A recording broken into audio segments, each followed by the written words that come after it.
వీళ్ళు నేను 3 రోజుల నుంచి చూస్తున్నా స్కూల్కి వెళ్ళకుండా రోజు ఆడుకుంటున్నారు. సరే అని చెప్పి దగ్గరికి వెళ్ళి అడిగా, ఏంట్రా స్కూల్కి వెళ్ళేదంటే నాన్న వెళ్ళొద్దని చెప్పాడన్నా అంటే, ఎందుకురా అంటే ఏమో తెలియదన్నా అంటే, స్కూల్కి ఎందుకు పంపించట్లే పిల్లల్ని 3 రోజుల నుంచి, పిల్లలకి స్కూల్ ఫీజు కట్టలేదని చెప్పాడు. స్కూల్ ఫీజు కడితే ఎగ్జామ్స్ రాపిస్తా అని చెప్పారు. సరే ఎంత అవుతుందని చెప్పి అడిగాను, ఆయన 40,000 అని చెప్పాడు. సరే అని చెప్పి ఇంక నేను ఆలోచించాను ఏం చేయాలో తెలియక.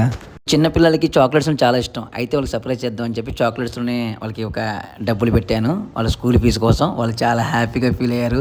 అన్న వీడియో చేస్తున్నావా లవరి అని చెప్పి అన్నారు. లేదు తమ్ముడు నిజంగా మీకేరా అని చెప్పి అన్నాను. వాళ్ళకి ఇంకా చాలా హ్యాపీ ఖుషి అయిపోయారు. మీరు బాగా చదువుకుంటారా అని చెప్పి అది ఒకటి కోరుకున్నా వాళ్ళని.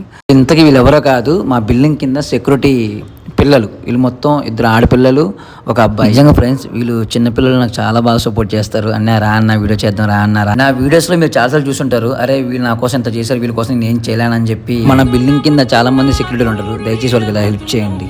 నేను ఒక్కనే ఫీజు కట్టలేదన్నా, మీ అందరి సపోర్ట్ వల్ల, మీ వల్ల నేను ఫీజు కట్టానన్నా. థ్యాంక్ యూ సో మచ్ అన్న, లవ్ యూ ఆల్ అన్న.